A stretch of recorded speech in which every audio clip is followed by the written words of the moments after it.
வலியற்ற varicose vein சிகிச்சை எளிய 30 நிமிட செயல்முறை. 7279487335. இந்தியா கூட்டணி சார்பாக திருச்சி மக்களவை தொகுதியில் போட்டியிடும் மதிமுக வேட்பாளர் அறிமுக செயல் வீரர்கள் கூட்டம் சத்திரம் பேருந்து நிலையம் அருகே உள்ள கலைஞர் அறிவாலயத்தில் நடைபெற்றது.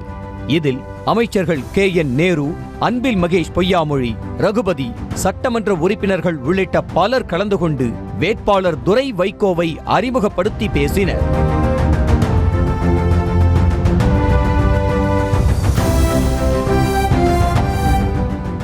அப்போது பேசிய மத்திய மாவட்ட செயலாளர் வைரமணி, துரை வைகோ உதயசூரியன் சின்னத்தில் நிற்க வேண்டும் என்பதுதான் தங்களின் எண்ணம் என்றும், அவ்வாறு நின்றால் 5 லட்சம் வாக்குகளுக்கு மேலாக பெற்று வெற்றி பெறுவீர்கள் என்றும் பேசினார். உதயசூரியன் சின்னத்தில் நிற்க வேண்டும் என்பதுதான் எங்களுடைய எண்ணம். கண்டிப்பாக உதயசூரியன் சின்னத்தில் நிற்க வேண்டும். உதயசூரியன் வெற்றி பெறும். 5 லட்சம் வாக்குகள் இல்ல, 6 லட்சம் வாக்குகள் கூட வெற்றி பெறுவீர்கள். வாழ்த்துக்கள். தொடர்ந்து அனைவருக்கும் நன்றி கூறி உரையை தொடங்கிய மதிமுக வேட்பாளர் துரை வைகோ, திருச்சி மண்ணில் திமுகவிற்கு சிவனும் சக்தியுமாக இருக்கும் அமைச்சர் KN நேருவை கடந்த 3 நாட்களாக சுற்றி வந்ததாகவும், ஆனாலும் அவரின் மனமும் முகமும் பாராமுகமாகவே இருந்ததாகவும் தெரிவித்தார். இந்த கூட்டத்தில்தான் அமைச்சர் நேரு சிரிப்பதைக் கண்டு மகிழ்ந்ததாக கூறிய அவர், அத்தோடு அவரை பார்த்து ஒரு 10 நிமிடம் பேசிக்கொள்ளவா என கேட்டதுடன் சிவனிடமும் சக்தியிடமும் கேட்டுக்கொண்டுதான் இந்த ஊரில் எதுவும் செய்ய முடியும் என்றார். இந்த திருச்சி மண்டல திமுகவுக்கு சிவனும் சக்தியா இருக்கிற அண்ணன் நேர சுத்தி வந்துட்டு தான் இருக்கேன். ஆனா மனசு மூஞ்சி இறுக்கமாவே இருக்கு. 3 நாளா நானும் மேடையில எல்லாத்தையும் சொல்லிட்டேன். திருச்சி மண்டல திமுக என்றால் அண்ணன் நேரு என்றால் திருச்சி மண்டல திமுக தளபதி எல்லாம் சொல்லிட்டேன். தனிப்பட்ட முறையில பேசும்போது கூட உங்க மக அருண் நேரு மாதிரி என்ன நினைச்சுக்கோங்க நினைச்சிட்டு தான் நான் சொன்னேன், தனிப்பட்ட முறையில் தனியா பேசும்போது. ஆனா அண்ணன் இருக்குமாவே இருந்தாரு. நான் காலையில கூட நம்ம கட்சிக்காரன் கேட்டேன், என்னென்ன 3 நாளா இருக்குமாவே இருக்காரு. ஆனா அவர் சிரிச்சதை இன்னைக்கு தான் பார்த்தேன். நான் சிரிச்சு இன்னைக்கு 2 மணி நேரம் கலகலன்னு அவர் மாத்திரம் இல்ல, நம்ம எல்லாரையும் சிரிக்க வச்சிட்டு இருந்தாரு. ஆனா 10 நிமிஷம் பேசல. சிவன சக்தி கேட்டுட்டு தான் எதுவும் செய்ய முடியும் இந்த ஊர்ல.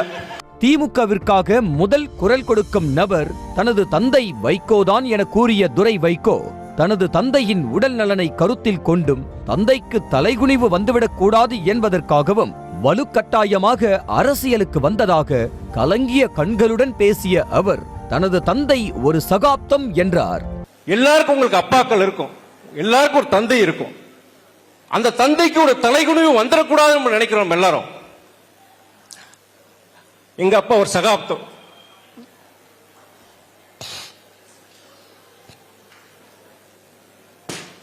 அந்த சகாப்தத்துக்கு தலைகுனிவு வந்துடக்கூடாது, அரசியலுக்கு வந்திருக்கிறார்.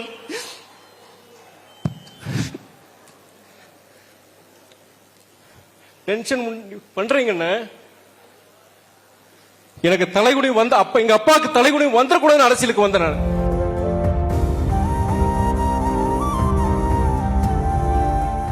MP தேர்தலில் நிற்பதென்பது தனது வேட்கை அல்ல என கூறிய துரை வைகோ, தான் 7-8 நிர்வாகிகளை பட்டியலிட்டு கூறினேன், அவர்களில் ஒருவரை வேட்பாளராக நிற்க வையுங்கள், தான் அவர்களுக்காக வேலை பார்க்கிறேன் என கூறியதாக ஆவேசம் பொங்க பேசினார்.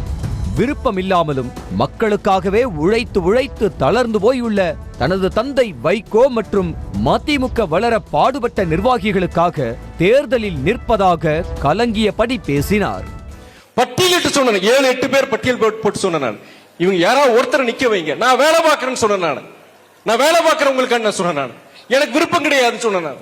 ஆனா கட்சிக்காண்டி எனக்கு விருப்பம் இல்லாத ஒண்ணு நான் ஒரு அரசியல்ல வந்து இந்த MP தேர்தல் எனக்கு பெரிய ஒரு வேட்கை கிடையாது. எங்க அப்பா காண்டி, எங்க கட்சிக்காரனுக்காண்டி, எங்க கட்சிக்காண்டி, எங்க அப்பா காண்டி 30 வருஷம் உழைச்சு தேஞ்சிட்டாங்க எங்க ஆளுங்க.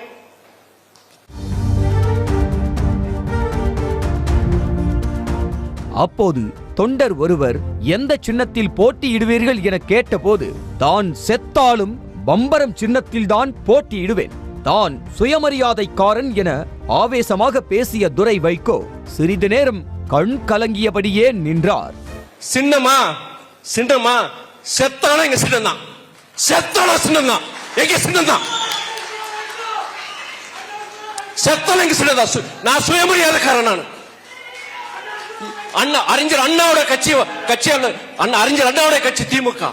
கூட்டணி ஒப்பந்தம் உறுதியாவதற்கு முன்னர் தொகுதி பங்கீட்டில் இழுபறி நீடித்ததையும் உதயசூரியன் சின்னத்தில்தான் போட்டியிட வேண்டும் என அழுத்தம் கொடுத்ததையும் மனதில் வைத்துக்கொண்டு பேசிய துரை வைகோ கூட்டத்தில் இருந்தவர்களை பார்த்து, எங்களை சங்கடப்படுத்தாதீர்கள், மதிமுக சிறிய கட்சிதான், சீட்டு கொடுக்கவில்லை என்றாலும் 40 தொகுதிகளிலும் வேலை செய்ய தயாராக இருப்பதாக உணர்ச்சி பொங்க கூறினார்.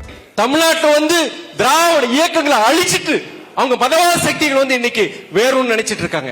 இந்த நேரத்தில் அதுக்கு ஒரு வாய்ப்பு கொடுத்துடக்கூடாதுங்கிற உன்னதமான நோக்கத்தில் நம்ம எல்லாரும் சேர்ந்திருக்கோம். நம்ம இந்த மாதிரி தயவு செய்து எங்களை புண்படுத்தாதீங்க. நான் உங்களுக்கு உறுதுணையா இருக்கிறோம். நீங்க சீட்டே குறுக்காட்டி கூட 40 தொகுதி வேலை பார்க்கறேன். நாங்க சின்ன கட்சி தான், நாங்கள் பெரிய சக்தி கிடையாது, பெரிய சக்தி கிடையாது. எங்க ஐயாவுக்கு வயசாயிருச்சு, 80 வயசு ஆயிருச்சு. முடிஞ்ச வரைக்கும் அவர் குரல் கொடுத்துட்டு இருக்காரு. நாடாளுமன்றத்தில் இன்னைக்கும் குரல் கொடுக்கிறார். அதனால தயவு செய்து எங்களை புண்படுத்தாதீங்க. நாங்க தயவு செய்து இதுக்கு மேல எங்களால் இது பண்ண முடியாது சொல்லிட்டு, அதாவது இந்த தேர்தலை பொறுத்த வரைக்கும் பாசிசத்திற்கும் ஜனநாயகத்திற்கும் இடையான போட்டி, நீதிக்கும் அநீதிக்கும் இடையிலான போட்டி. இந்த தேர்தலை நீதி ஜெயிக்கணும், தர்மம் ஜெயிக்கணும். வலியற்ற வெரிகோஸ் வெயின் சிகிச்சை எளிய 30 நிமிட செயல்முறை. 7207948735. செய்திகளை உடனுக்குடனும் துல்லியமாகவும் தெரிந்து கொள்ள சப்ஸ்கிரைப் பண்ணுங்க.